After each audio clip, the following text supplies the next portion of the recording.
What is going on? It's Alex coming back at you with another video, and today we're going to be breaking down my buddy James Foster's 2-round mock draft on the 33rd team. So if you are new, feel free to like, comment, and subscribe. You guys know how to do the deal. Below my face is my board. It's based on my all 22 rankings, so it's going to be a little bit different than everybody else's. And if you guys do not already know, James just came on the show. He was the most recent guy that we ended up bringing on for a collaboration mock draft.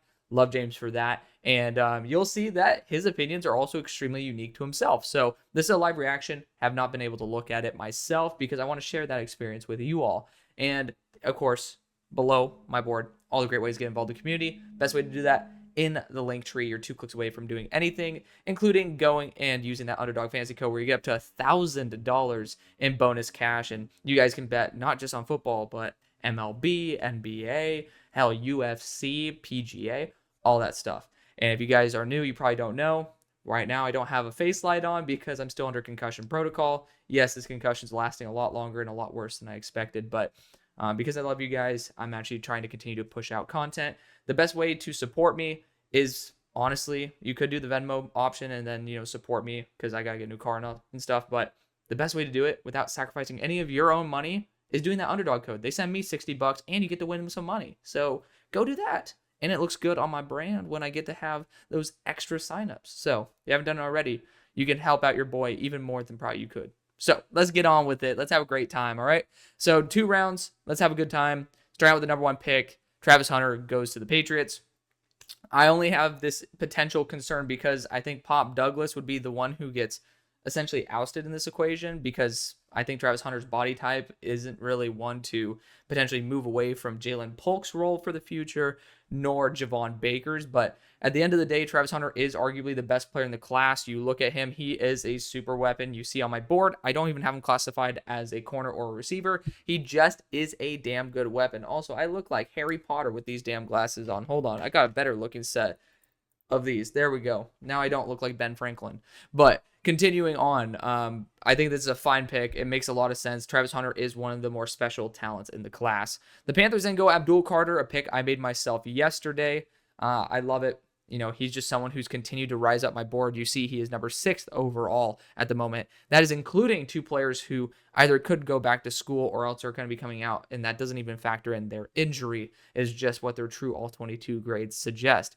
The Browns then select Shedeur Sanders. I know that James is a big fan of Shedeur. I have been far higher on Shedeur recently. I think he's heated up a lot. That Nebraska game scared me because there wasn't a game for a couple more weeks that could have potentially replaced it in terms of competition level. And UCF, he did a fantastic job. UCF has a couple really solid corners. And so my opinion of him has just been going up and up and up. If he goes in as the first quarterback in the draft, it's not going to overly surprise me. Again, Deion's also an amazing salesperson. So with all the connections he has, I would not be surprised if he could pull some strings and end up sending him to a spot that he wants to go to. If Zach Cleveland, I don't know. But I do love the idea of getting the Browns Shedeur Sanders. It's what I've been doing very recently in all of my mocks. Pick number 4, we go for the Titans. We go Michael Williams, whatever the hell you want to call him. It depends if you're Field Yates or, all these guys end up like pronouncing Michael Williams' names differently. So I'm not the guy to go to for that. That's Bengal. Bengal's a guy who I hear is the best at pronunciation. So go and check that out. And I should probably do the same. But Titans going after an edge rusher at this point. Not a poor choice by any means because I do think that, again, you're looking at the second lowest pressure rate. I was really hoping for Arden Key to take the biggest step up this year and be a super dominant pass rusher, seeing a lot of hand technique drills in the offseason. I'm not necessarily seeing that potency. And this is, if I'm not mistaken, James's team, right? So I'm going to trust James on his analysis for this team. Michael Williams is that type of guy who has an elite skill set that is just more so developing because Georgia, historically, we're looking at them not necessarily being overly developmental for their guys. It's not very positive in terms of developmental trend. And we see the guys in the NFL starting to make some impacts. Even this past week, we saw Nolan Smith getting a sack, if I'm not mistaken. So, Georgia knows how to get the guys in there, but maybe developing them for the NFL, not necessarily there yet. I do like the idea when you look at Michael Williams, you look at the frame, you look at the length, you look at the explosiveness, you look at the toolkit. That is something that you want to take a bet on. So if he does end up going top 5, it's not going to overly wow me. I just need to see him healthy, and we're starting to see that. In his most healthy game this year, he was his best, and that's a great sign. The Jets then go Mason Graham. It's a pick I've made the past couple weeks. I do like the idea of pairing him up with Quinnen Williams. Pick number 6 for the Saints, Will Campbell. Perfectly fine, because again, I love this comment right here. He could end up fitting anywhere. And to be fair, I love Talifuaga as a guard or a tackle as well, because there were some length concerns, but I still had Talifuaga as definitely a starting grade tackle. Will Campbell, I think, would be great in that system, and you could potentially move Tolly back to right tackle. You could have Will test out at right tackle. Regardless, it's an upgrade over Trevor Penning. Pick number 7. The Eagles make a hot move up. Hello. This does have trades in it, so that's going to be kind of sick. The Eagles move up for James Pierce, which James Pierce, if you guys know, at the beginning of the year, I'm like, hey, he has all this talent. He's an underrated run defender, but he hasn't put it all together. This year, especially as of late, he's put it all together. And I'm not talking about the Bama game where you can poach watch it and only see the 9 pressures, right, and 2 defensive stops. I'm talking about even versus Florida, where it was his least productive game, so to speak. This dude was literally rushing centers and knocking them back at 242 pounds. I think this dude is literally one of the most underrated players in the class, and I love the fact that James is also extremely high on him. James is an opinion I really respect. He and I don't always agree, but he's someone where if he loves somebody, most of the time, similar to me, like when I love Andrew Phillips, I'm like really confident in it. When James ends up loving players, it really gets my eye on those players more than some other people. So I love the fact that James Pierce is on the Eagles. Do I think the Eagles are that desperate to where they send a first, second, and third? That's where I might be like, let's see who's at 18. Again, like I know he loves Jalen Walker, and it pretty much is Abdul Carter, Jalen Walker, and James Pierce. And luckily, funnily enough, the top 3 edges for me right now that are the best fit for a Fangio system. So we could be seeing him come off the board. So we'll see what happens there. I do think it's a bit rich given the fact that I still think they need to go after a tight end. And I mean, you could still try to reinforce the interior offensive line with that 3rd round pick or the linebacking core. Regardless of the fact, you're getting the 2nd best player of the draft. I love it. I love the idea. It's just, again, let's see at pick 18 if it really ends up being worth it. Pick number 8, Cam Ward goes to the Raiders. It's a reason I moved up with New York in my last mock draft, because this is the pick for me. Good move up by, not move up, but good selection by James for the Raiders. Number 9, the Giants go Drew Allar. Yes, Drew Allar train, baby. Let's go. Drew Allar currently is my QB3. He's like tied QB3. I'm trying to remember who I have there. I think he's tied with Shedeur Sanders for me. I love Drew Allar, and he's 20 years old as well. Somebody who I'm like going to bat for because I was a hater. Similar to Trevor Sikkema, he and I both were like very low on Drew Allar coming into the year. He was my QB17 because the dude would just miss passes that he shouldn't. But if you look at his progression from even middle school to now, there's I think it's his either his backup or it's actually his quarterback coach. I know it's his backup's quarterback coach, but I think he actually ends up coaching him as well. He posted this progression of the throw motion for Drew Allar. It's just you see this video of a kid like improving their throw motion. You're like, oh, good for him. And then you realize that, oh, that's Drew Allar. So he's somebody who's been consistently working on it. And you think about how Josh Allen was coming into the league, and he had like a relatively underdeveloped throw motion, and he kind of sucked early on, missed those big throws that he could have been making. And all of a sudden he starts working on his mechanics, and then now he's the quarterback that we think. I don't know if Drew Allar can take that exact same trend, but he has that same level of work ethic that we've seen throughout the years for mechanics. And to me, that is something I truly believe in more than some other aspects that some people like to project, because I'm not a big fan of projections. I'm just not that type of guy, but I do love the fact that Drew Allar is going to the Giants. Big arm, and again, if Dable gets to stay there, talk about who ended up helping with the mechanics of Josh Allen, I think this would be an absolute home run. I love seeing Drew Allar getting up this high in the draft. Usually he slips to me to the 2nd round, but I mean, maybe I just need to start reevaluating where I can take Drew Allar. Of course, James is ballsy as hell. People say that I bucked the consensus. James does not give a damn. And speaking of, Walter Nolan goes at 10. I love going defensive interior for the Dolphins, and it fits exactly where Christian Wilkins was, size-wise as well as overall explosiveness. Walter Nolan's been going off this year, so It's good to see a deviant mock draft. Honestly, I love it because these actually could happen.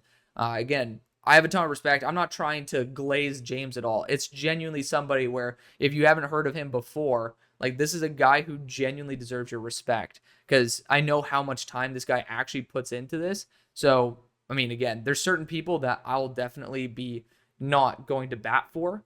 And, I hope one day people end up doing that for me because, I tried to do my best to put in work for you guys. As you can tell, I should not be doing this per my neurologist, but it's between you and me. But still, I want to give guys credit where credit is due. Certain people, Devin Jackson, James Foster, those guys definitely deserve my respect. And you guys can tell if I just end up retweeting a lot of stuff that guys tweet on my Twitter page, Linktree, check it out.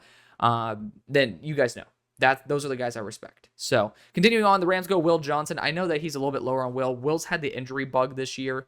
I think this is fantastic. So apparently, I didn't even know this because your boy is too poor to subscribe to The Athletic. But I have seen the Feldman's Freaks list. 97th to 87th percentile for 3-cone and shuttle. Its change of direction was amazing. And that 6.57 3-cone that he's been tested at has been empirical. I ended up posting this on my Twitter page as well. I know, plugging the Twitter too much, but I'm showing you guys where you can end up looking at this exact clip, not trying to, again, I could give a rat's ass and I'll make money off Twitter, but I ended up posting a rep in the preseason of Deion Burks having this beautiful comeback route. It was the best coverage I've ever seen of a comeback route. And it was like literally stuck to the hip and amazing change of direction, which the 3-cone and the shuttle drill both test. So very excited to see Will Johnson for the Rams, especially even if he doesn't end up being like a top tier athlete in a straight line, because I think he might be like 4.45 to 4.55 range. Like that's a big range, but I'm pretty much putting my opinion in with the consensus. The Rams are the type of team that I know, especially Darian Kendrick, who ran a 4.7, can make that work perfectly. So super excited for him. Pick number 12 for the Bengals, Kenneth Grant. You pair him back up. Well, I actually ended up mentioning this as well, pairing him back up there with Christian Jenkins, but a lot of meat to have on that interior, and they like it, right? Pause. Oh my God, that was a bad slip up, guys.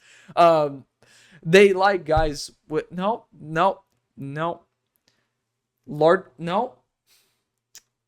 Higher weight defensive interiors are a thing on the Bengals. I promise I don't force that. I'm doing my best. I was like slipping right back into saying horrible things at the wrong time. There was going to be like 6 pause moments in that point, and I was like, no, we're going to limit it to truly 1. But the Bengals do have guys on the defensive interior that are in that 340-pound range, and Kenneth Grant fits that, obviously, size profile-wise, but also you also have that chemistry with Chris Jenkins. They drafted in the 2nd round last year, and he has great motor as well as athleticism. So it's ridiculous. Kenneth Grant's a stud. It's a guy who you want to take a shot on. Shout out to Steve Palazzolo, by the way. But you got Arizona Cardinals going Kelvin Banks at 13. I love the fact that you could potentially have him as a tackle, but he also could be a guard. So, a good amount of flexibility there to be able to put him in the best role. I think edge rusher with Jalen Walker would be better in my opinion, but, you cannot shame a team ever for going, no fucking way. Okay, sorry. Let's finish that first, but I know Jalen Walker's super high on his board. I just think that'd be better, but you can't shame a team for going offensive line. I saw this. I'm like, there's no fucking way Azariah Thomas is in this draft. What? James, my guy. Oh, this makes my heart just like, oh, man. Oh, this is beautiful. You can see he's number 12 on my board. I got to see him in person versus SMU, and I fell in love with him as a top 15 prospect again. He was my number 3 corner, I think, coming into the draft, coming into this year. Just a guy who I fell in love with last year. I did not expect this. Holy shit. He's 6'2", 198, and extremely aggressive. Obviously has chemistry with Renardo Green that they ended up drafting the 2nd last year. So was it back-to-back picks or no? With the Bengals as well, the Niners, you're going to have instant chemistry from their 2nd-round picks the year before to their 1st this year. But I just don't have an all-22 grade for him this year because let's just say the sources do not have Florida State tape out, which is like, I'm like, come on, guys, like, let's go. We pay a lot of money for this shit. But My goodness. Oh, this warms my heart. God, they're losing 3 corners this year. And Azariah Thomas is unbelievable. I did not know that. I'm calling up James after this, and I'm just beautiful. Oh, my heart is so like I needed that. You guys know, if you guys saw my Twitter post about my car, which I'm a big car guy, so losing my first car just like broke my heart. I needed this. I needed to see an Azariah Thomas in the top 15 to make my life back to where it was. I love that. Isaiah Bond goes to the Chargers, a pick I made yesterday or 2 days ago. Obviously, I love the fact that he can stretch the field, and you can finally use Justin Herbert to his max capabilities. We saw Guyton. Is it Guyton? Jalen Guyton? I think so. The deep threat receiver they had a couple years ago. What can actually happen when you let Justin Herbert let it rip? Cowboys go Ashton Jeanty. Dream fit for him. I say it every single week. He's on the studs and duds list. Ashton Jeanty is a super stud. I think he'll be going in the top 5 just based on, running backs before that have performed like him, and then obviously where they ended up going. But if he ends up slipping to 16, man, that's going to be a steal. Number 17, the Buccaneers go Donovan Azurewaku. Again, don't go to me for pronunciations. I'm like near Broshmo level at this point. But Broshmo's worked on it. He's ended up actually going to the websites and putting down the pronunciation, which then he probably still gets wrong. I love my boy. But Donovan Azurewaku to the Buccaneers. It fits profile-wise. I'm not fully there yet with Donovan, but I do like the actual fit. So, again, continuing on, I'm going to give him, obviously, I do know that a lot of people really love Donovan, and he, I think, is my edge 11. He's a really good player, though. Someone who I definitely think deserves to go in the first 64 picks. Siobhan Rivell, depends if you ask Field Yates or Mel Kiper, but Jacksonville traded back, got a second and a third round pick to end up getting a top-tier physical corner who's just coming off an injury. So, definitely a really good corner, 6'3", 195 territory. It fits the exact corner style that the ownership definitely loves. And he's been a player who was absolutely balling out. So you're ending up getting a second and third round pick to be able to get a top tier player like this. I think it's perfectly fine. The Seahawks then go Tyler Booker at number 19. Love Tyler Booker. I'd prefer to go after an offensive tackle at this point, like Ursary, that could end up being a guard. But I do think addressing the offensive line is never a bad idea for Seattle. Pick number 20, the Colts go Malachi Starks. Great value for Malachi. And I know that he's a little bit lower on Malachi Starks. If I remember correctly, we were talking about it on the show. But Malachi Starks to the Colts is such a phenomenal fit. And especially since I believe Moore's getting up there in age. I think he's around 30. When he's done, you could have Malachi Starks be fully seasoned, going into a new contract, moving into that role, and just have a consistent, dominant presence there in the slot. But he'll also be a really solid safety as well. I love that versatility. It's great for the Colts. The Broncos then go Luther Burden. Surprisingly, a pick that I've made. Perfectly fine with that. That's a great move. If you guys want to see a deeper explanation, I literally do it in my mocks. Steelers trade up. Hold up. We send a third round pick, and then we end up moving up, I think, from the beginning or the end of the 5th. You guys can do that math, man. I'm forgetting off the top of my head if that's a 5th or a 6th round pick, a 4th or a 5th. But I think it's a 5th, and then this is going to be a 4th round pick. But Steelers trade up for T-Mac. It's a pick I made for Pittsburgh. You can end up getting yourself a really good YOLO target for whatever quarterback goes in there. I know that James is also a bit lower on T-Mac, but I'm surprised. So he's noticeably improved as an intermediate route runner to this year.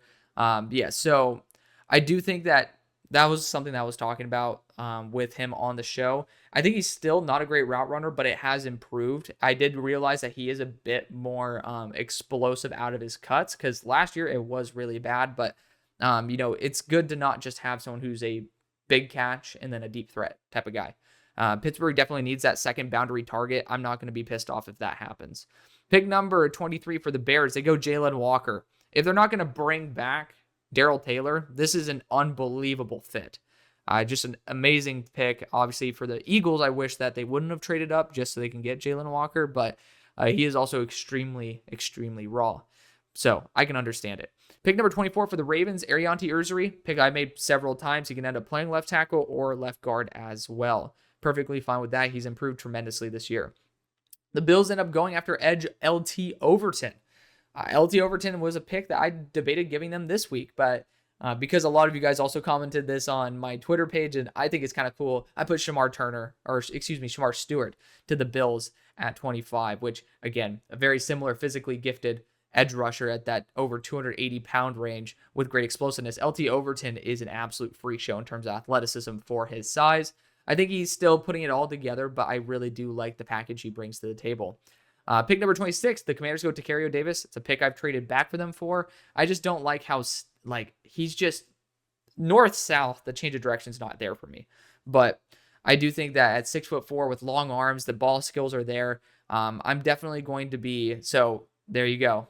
His man skills are below average. I'd love him in zone, though. Super smart player.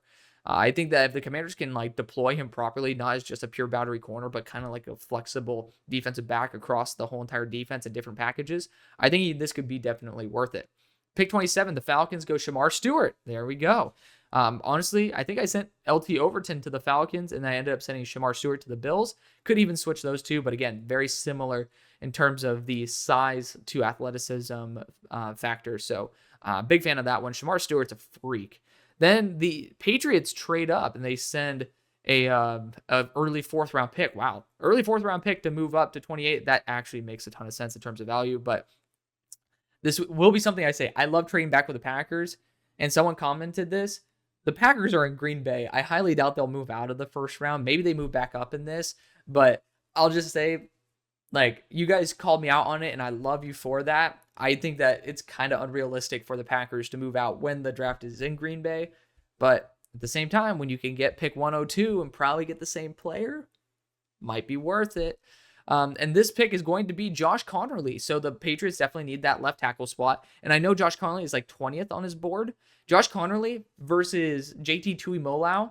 Talk about a battle between two really, really good players. Josh Connerly hasn't been fully updated for this year, but Josh Connerly has some pretty bad losses in there, right? He needs to be far more consistent.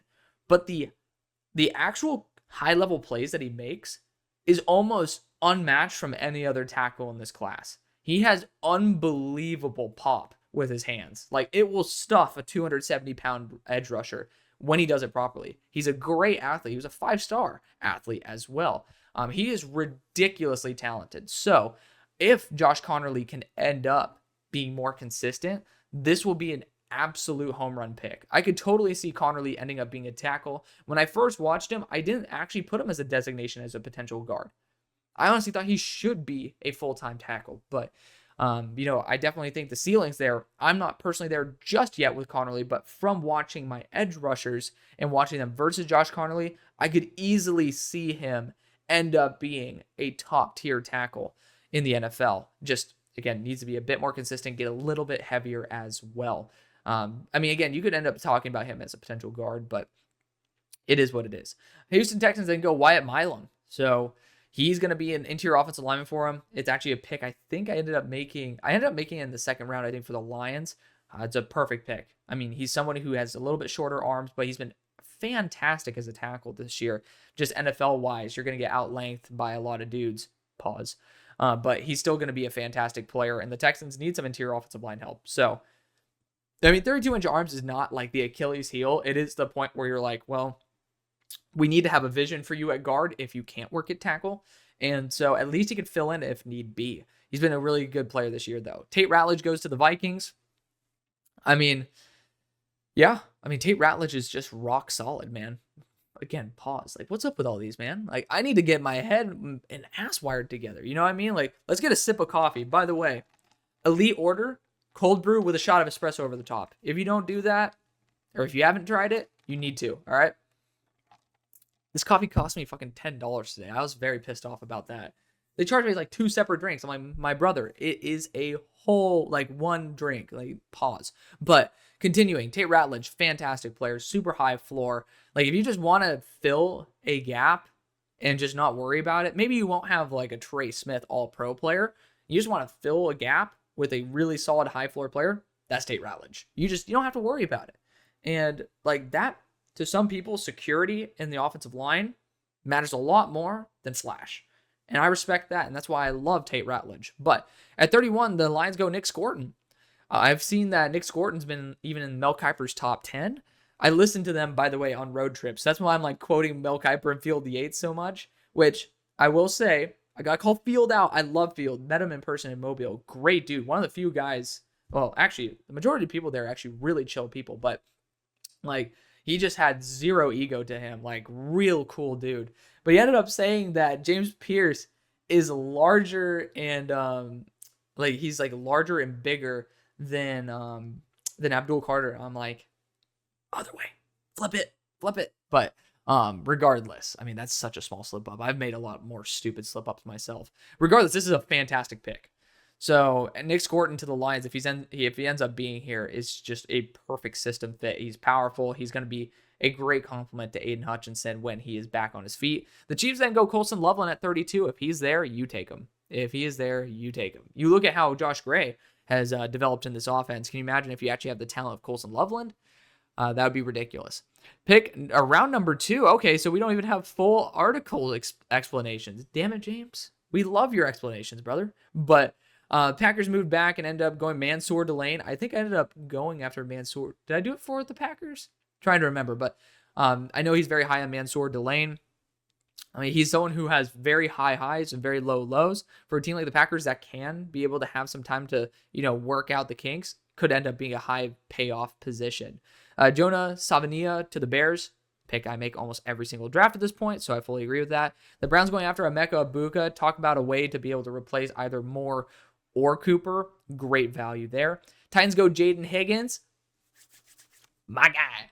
Y'all know he was my wide receiver 1 coming into the year. He's probably going to bounce back up because versus Iowa, I thought that he wasn't using enough route manipulation or at least like route fakes. So it just was him running a route. It's like sometimes you got to like make the defender guess, right? Like they know once you're breaking in, you're not going to be going out. So I think he's improved at that. Over 60% contested catch percentage this year and like a 2.2% drop rate based on one drop this past week. So Jaden Higgins has been an absolute stud, and I love the fact that he's getting the love that he deserves. The Jets then go Gunnar Helm. I would probably put a couple other tight ends above Gunnar Helm, but at the same time, I can't talk shit because I don't have an official grade on Gunnar Helm. So that's on me, not really on anybody else. I just personally think Tyler Warren would be the guy who I'd go after over Gunnar Helm. Then you got the Saints going Derek Harmon. They do like those, punchy defensive interiors that are great pass rushers. Could see it happening. The Jaguars go Donovan Jackson, help out that offensive line, not going to regret it. Pick number 40, the Raiders go Nick Singleton. Ooh. I do think running back's a route that I go. I need to restudy Nick Singleton for this year. He was a player I did very much like. The Giants end up stealing Josh Simmons at 41. He was, as you can see, my number 4 player in the class when healthy. So keep that in mind. But I think that he's a fantastic player. If the Giants can somehow snipe him at 41, talk about a steal. Then you got the Dolphins going Princely Umamielen. I got to see how the contracts look out. I don't know if edge rusher will be the position I target for Miami after defensive interior. I'd probably really try to go after that offensive line route because I still see some good guys on the offensive line that haven't been taken. I'd prefer to go that route. Then you got the Panthers going Carson Beck. I'm not there with Carson Beck right now, especially after the most recent performance. That was like a key game for me to see Carson Beck really stand out because the Bama game, you had your highs, you had your lows, but really low lows and then relatively higher highs. He hasn't been very consistent at all this year. I would not take him in the second. I know Braden Swinson, so this is the guy when I was saying he says F the consensus. This was the player who I was thinking of, and I love that about him. Braden Swinson is one of the guys who I have loaded up for my evaluations over the next week because now my head's starting to be a little bit better, and we don't want to push it too far. But at pick number 45, the Cardinals go Zane Durant. Have not studied Zane, if I'm going to be completely blunt with you guys. He'll be on the list though, because again, I trust James. When he ends up pushing guys up higher, there's a reason to study him. Harold Fannin then goes to the Chargers, a perfect after the catch threat. Not going to blame him for that. Oh, I skipped Niners going Cam Williams. It's a pick that I made in the first round, I think a week and a half ago. So it's definitely a pick I could totally see happening. The Buccaneers then go Trey Harris. I mean, not a bad pick at all. High ceiling, and especially Mike Evans is going to be having 1 year left on his deal, if I'm not mistaken. This is someone who to be a really good understudy. Jalen Reed, safety out of Penn State, goes to the Jaguars at 50. Very interesting. Have not heard enough buzz about Reed. Definitely a name to add to the list. Deontay Lawson to the Seahawks. They did just end up trading for Ernest Jones. So, I mean, they do have a need at that linebacker position. We'll see if a longer-term contract ensues because of it. But sending a 4th-round pick, I do think that's going to be relatively filled. Deontay Lawson's a stud, though. They end up doing this. I would feel bad for Tyrese Knight, but it also isn't like the nail in the coffin for him. Then you got the Colts going Max Harrison. Again, a really solid corner. I don't think he fits Indy's physical profile that they look for. You look at the last couple corners they've drafted, you like the ones that are starting. You got Juju Brents, and you also have Jalen Jones. Both those guys are above or around 200 pounds, and they're more physical, not necessarily fast in a straight line.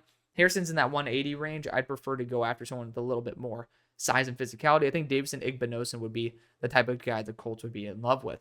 Broncos going Jalen Royals. Talk about after the catch threats, by the way. Holy Toledo.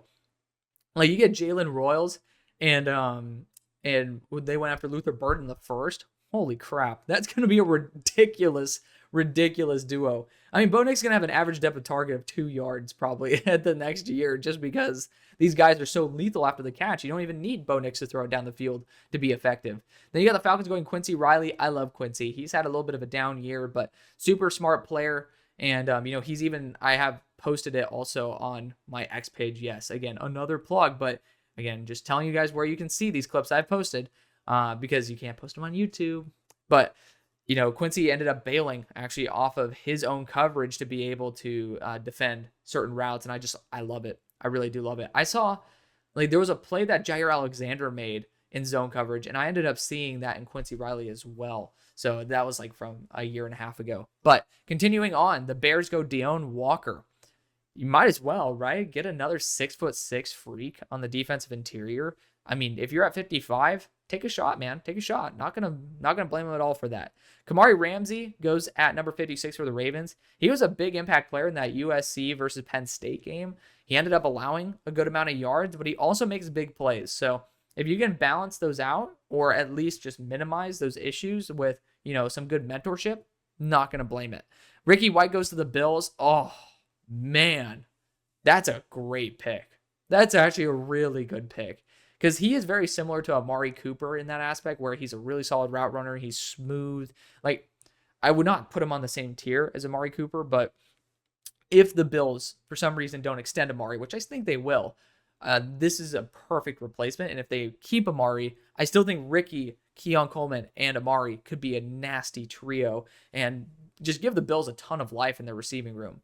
Then you got the Commanders going Josiah Stewart. If the Commanders, if you see Quinn end up bending the knee, so to speak, to smaller edge rusher talent like Josiah Stewart, this is going to be a home run pick as well. So you're getting yourself a top tier edge talent. I'm a big fan of that. I prefer JT Tuimoloau, but that's because I've just become a big JT guy in recent memory. Steelers going Armand Membu, especially with James Daniel up for a contract. This would be a great replacement.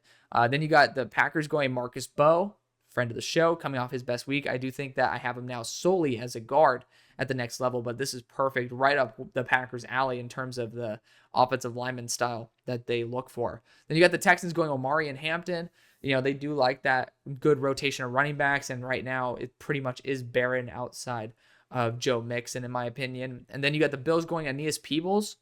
Perfectly fine with that. Good punchy defensive interior. I would prefer Tyleik Williams because I like the high floor, but can't complain about that. And then we have Charles Grant, tackle out of William and Mary.